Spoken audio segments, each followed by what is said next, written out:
Muchas gracias, señorita Presidenta. Quisiera iniciar mi disertación, si me permiten, con su venia para ponerme de pie.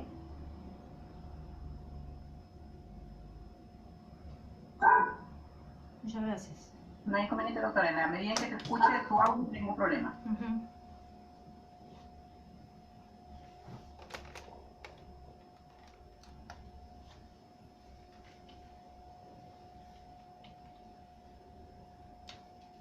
Miembro del colegiado, solicitamos se declare nula la resolución número 6 por haberse vulnerado los derechos fundamentales a la debida motivación en el extremo que decidió resolver declarar improcedente la solicitud de conversión de la pena de libertad por la de vigilancia electrónica. ¿Cuál es el error improcedente del juez? Una afectación a la debida motivación por una concurrencia de motivación aparente. El Acuerdo Plenario 2-2019/CJ-116 no establece el requisito de la firmeza de la sentencia condenatoria.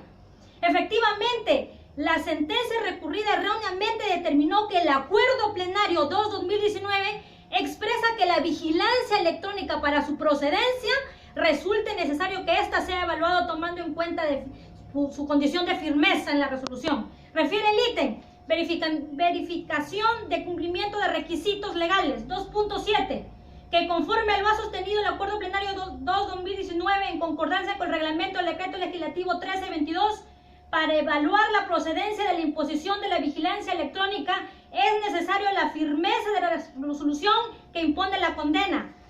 Asimismo, el fundamento 2.9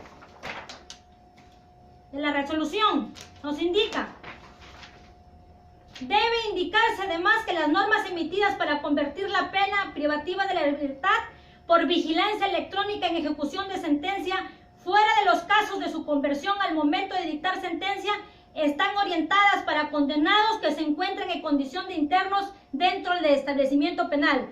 Señores magistrados, la resolución recurrida erróneamente asume que las normas emitidas para convertir las penas privativas de libertad por vigilancia electrónica en ejecución de sentencia estén orientados para condenados que se encuentran en condición de internos dentro de un establecimiento penal. En el mencionado Acuerdo Plenario no contiene dicha normativa. Por lo tanto, concurre una motivación aparente que el superior jerárquico debe corregir, estableciendo su nulidad y declarando fundada la vigilancia electrónica, pues se puede observar que denota la aplicación de una interpretación restrictiva a la norma, cuando debería aplicarse una interpretación extensiva, asumiendo erróneamente que solo es aplicable para reos en cárcel. Sin embargo, el artículo 402, numeral 2, del Código Procesal Penal expresa que al condenado en libertad se puede aplicar restricciones como alternativa a la pena efectiva según su naturaleza y gravedad. Artículo 402. Si el condenado estuviera en libertad y se impone una pena o medida de seguridad privativa de libertad de carácter efectivo, el juez penal, según su naturaleza o gravedad y el peligro de fuga, podrá optar por su inmediata ejecución o imponer alguna de las restricciones previstas en el artículo 288 mientras se resuelve el recurso. Frente a dos normas disímiles, debe aplicarse la norma más favorable al reo, no la menos garantista. Entonces queda claro que al condenado con una pena efectiva en libertad se le puede imponer otra medida alternativa que resultaría ser la más beneficiosa para el condenado. En el presente caso, la vigilancia electrónica con restricciones con el propósito de asegurar el cumplimiento de la pena. Digna sala, a mayor abundamiento, el Acuerdo Plenario 10-2009, CJ-116 del quinto pleno jurisdiccional de las salas permanente y transitoria de la Corte Suprema de la República de Justicia nos dice, precisamente tomando el artículo 402, numeral 2 del nuevo Código Procesal Penal, redunda en el hecho de que el juez puede optar por imponer alguna restricción de las previstas en el artículo 288, fundamento octavo. Permítame muy brevemente. Por tanto, si el condenado estuviera en libertad y se le impone una pena o medida de seguridad privativa de libertad de carácter efectivo, el juez penal interpuso el recurso según lo autoriza el artículo 402, numeral 2, y podrá optar por su inmediata ejecución o imponer alguna restricción de las previstas en el artículo 288. Señores magistrados, la resolución recurrida, al no contemplar esa posibilidad u opción prevista en el 402, ya deviene una motivación aparente. Además, debemos tener en cuenta lo que establece el artículo 418, que nos dice efectos. Si se trata de una sentencia condenatoria que imponga pena privativa de libertad efectiva, en este extremo se ejecutará provisionalmente. En todo caso, el Tribunal Superior, en cualquier estado del procedimiento recursal, decidirá mediante auto inimpugnable, atendiendo las circunstancias del caso, si la ejecución provisional de la sentencia debe suspenderse. En el presente caso se debe tomar en cuenta que hay razones suficientes, circunstancias para decidir la suspensión de la ejecución de la sentencia y aplicar la vigilancia electrónica, ya que existe el riesgo de muerte por razón de su edad. Mi cliente tiene 64 años y así lo ha establecido la Directiva Sanitaria 089 MINSA, emitida por el Centro Nacional de Epidemiología, Prevención y Control de Enfermedades, que los grupos de riesgo clínicos y severos de muerte son para personas mayores a 60 años. Y el mayor caso positivo de COVID-19 incide en el adulto mayor a 60 años. Efectivamente, la letalidad en el adulto mayor de 60 años y más es 7.6 veces la de los adultos.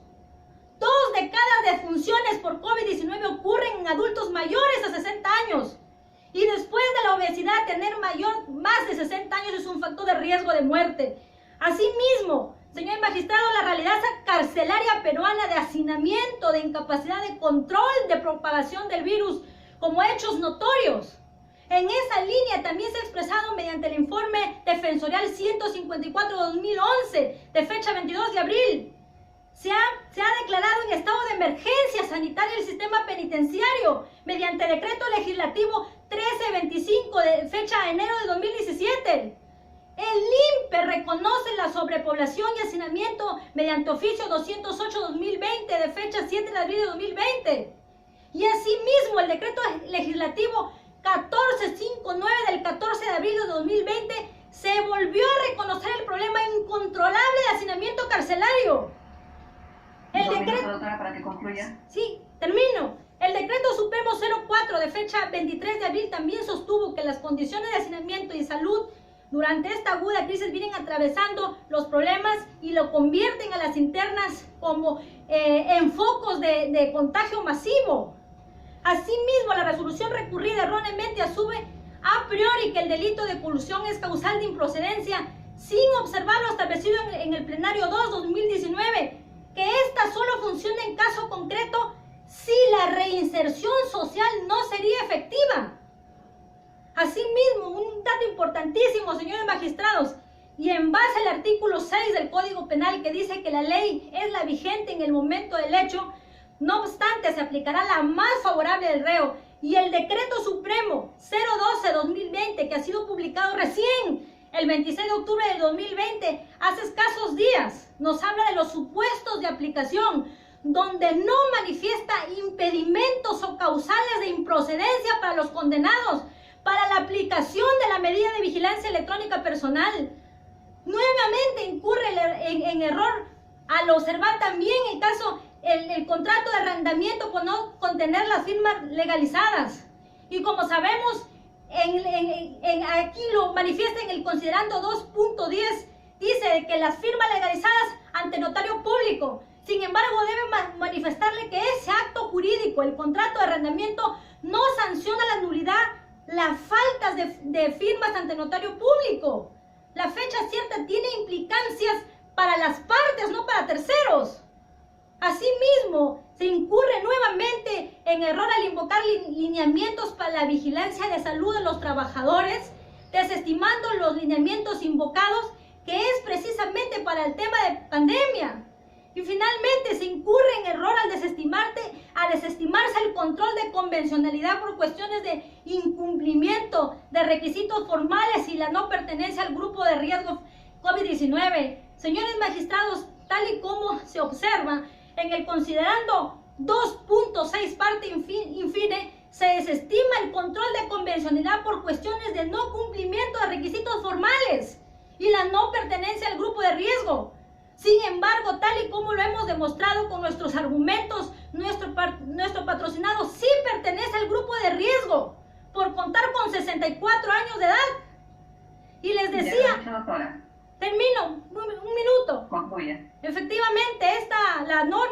la supranacional, la recomendación número 46 de la resolución 1/2020, pandemia de derechos humanos en las Américas, adoptada por la Comisión Interamericana de Derechos Humanos el 10 de abril de 2020, se determinó: se debe asegurar que en los casos de personas en situación de riesgo en contexto de pandemia se evalúen las solicitudes de beneficios carcelarios y medidas alternativas de prisión. En ese sentido, yo les pido muy respetuosamente, digna sala, que declaren nula la resolución recurrida por las razones esgrimidas por la defensa técnica y sea amparado nuestro pedido de conversión de la pena por de vigilancia electrónica. Muchas gracias.